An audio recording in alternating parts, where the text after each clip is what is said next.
Hello and welcome to a build video for update 40. In this build video I will show you an update for my signature Aegis build, Stamina Nightblade build. It's just the most perfect build for when you want to play a competitive, sneaky assassin, and it just has been updated. So for the new people, what this build is about is sneaking around, being agile, being super elusive, and having as much burst as possible, and this is how we achieve it. We run Moth, Phoenix on the back, Shattered Fate on the body, One Piece Baron Thirsk, a Vateshran, Perfected Battle Axe on the front, a Moth Phoenix Bow on the back, and Aegis build, which, as you know, we introduced it on this channel as the meta for a rolling build like this. You run a 5 medium, 1 heavy, 1 light, and the changes from the last build video are already obvious to some of you. And instead I run Shattered Fate on my body. And why I do that, I will show you and explain to you now.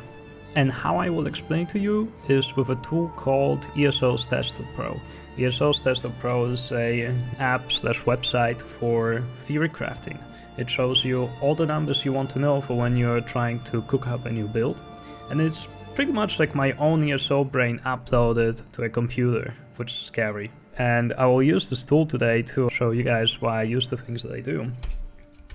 So first and foremost is check out Shattered on my stats before the Shattered 5-piece, and I have, well, 123 critical damage, 21k pan, 7.2k weapon damage and all that. Let's check it out. So yeah, if this is already the entire set, so this gives me 25% damage increase, but when we just take this chunk and put it into a calculator, you can see that I'm getting 14.5% damage increase, which is huge. Now, if I compare it to something like Gormand, I get only 7% damage, so that's pretty much double the damage that I gain. The only downside of this is that, you know, you'll be running 28 to 29k offensive penetration, which is a lot, but in reality, if you think about it this way, you do not need more damage to kill the squishies. They will already die.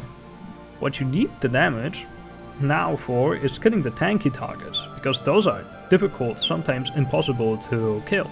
And this is the best answer to that. So another thing that has changed in this build is that I run a Sharpened weapon damage enchant battle axe on the front, not maul anymore, because then it would be too much penetration. And on the back I run a Phoenix Moth bow, this time defending, not infused, because we do not run an enchant on the back anymore for the extra tankiness, with stamina drain poisons. Those stamina drain poisons are kind of crazy and completely overlooked, because when they proc, they have an uptime of around 25%, and the regen that you gain is 238, so that will be like 120 stamina regen. It's great. And on top of that, it also increases the cost of stamina abilities of your enemies, and it adds a little bit to when you duel and stuff. So yeah, the traits, all infused, 4 well fitted, 3 impen, 5 medium, 1 light, 1 heavy. The skills that I run is, you know, card chops on the backbar, Phantasmal Escape instead of Killer's Blade on the front bar. Major Breach just gives you 594 for 8.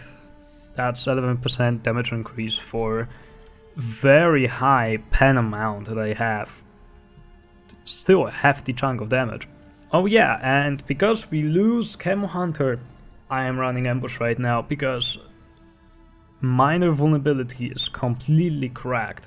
When we have 5% vulnerability, that's already 7% extra damage. Now when we add another 5% from the minor berserk of damage increase, we get, yeah, pretty much just a flat 10% damage increase just from ambush, and that's great. It's the best skill to run. Now, okay, I run Rage Card Traps because they are the least clunky skill you can run for Major Breach. You can run Piercing Mark. I myself find it very difficult to play with Piercing Mark. It has, the skill has so many issues. I quite honestly hate playing with it. This build I ran the Shadow Mundus, Vampire Stage 3, Smoked Bear Haunch, And the potions that I use are just normal tripods, you know, heal, stam, Magicka. Let's go to the tab about, you know, my champion points that I run. It's Fighting, Finesse, Deadly Aim, Backstabber, Massad Arms. I run no defensive CPs because I love damage. I love big burst. I run Backstabber instead of Exploiter, and I can show you why. When we compare them over here, let's remove 10% of my critical damage from my current stats, and then check it out. What if I add 10% of critical damage to my build? I gain 6% damage. Okay. Now let's see if I add 10% of damage increase to my build. It's also 6% damage. They're pretty equal. The only difference is that Exploiter only procs when your enemy is off balance, and that doesn't happen very often when you play with surprise attack. Not when you you know, play for the upfront burst, you don't. But Backstabber is just always up. You just have to be behind the enemy, you just have to flank him. So this is pretty much a no-brainer, you know. And of course, I run Dark Elf because it is giving me the most damage I can get for this build, with around 5 to 6% damage increase. But another great thing about running Dark Elf is the amazing, and it is 4620 flame resistance, which doesn't get affected by penetrations. 20. That's 4 to 5% mitigation increase. That is a lot.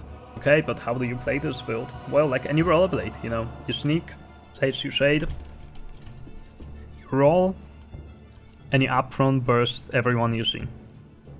And the key to a successful rollerblade is when you see big groups of people, you kite them up until you see that they have split. Because you cannot fight, you know, 5 or 6 people up front. That's not what your build is made for. You're squishy.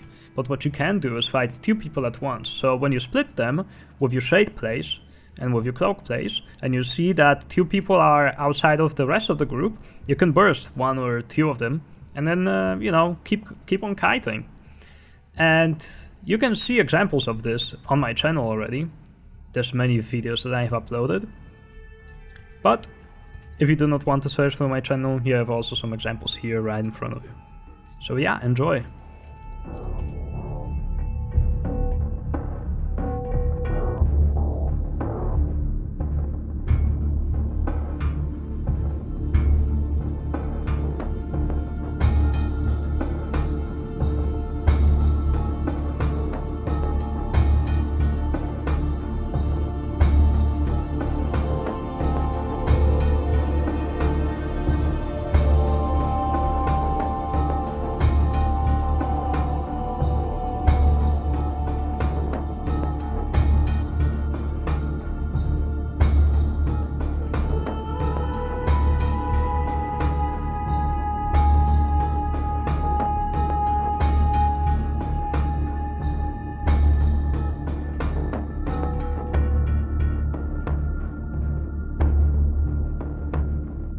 ESO-STATS is still in closed beta and only few people have access to it, but you can be one of those people who have access to it right now by donating $20 to the people that develop it.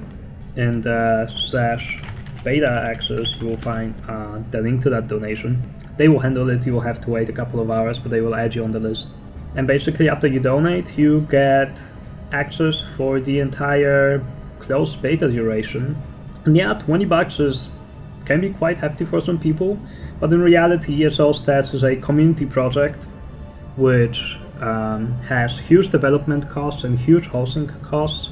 We the people, when we use their website and pay them for the access, we just make it easier for them to host this website and continue developing the project. And at the end of the day, you get to have access to numbers are so accurate. I mean, when you follow these guides here and these numbers, you can create the strongest builds in the game. So you don't have to go out of your way and test everything one by one and see and test different things. You outright know what is going to be good and what is going to be bad. For example, I don't know, but I gotta make a cool build with Thunderflame sometime soon, because this set is so loaded. It has 11% predicted damage increase, and 1k possible PvP DPS, and it all looks so stacked that I will definitely have to do something with this set. So yeah, if you want to be part of the closed beta, for as long as I know, the access will only last for the beta, and the beta access is gonna last for 6 months, as far as I know. So yeah, I wish you happy hunting, and see ya!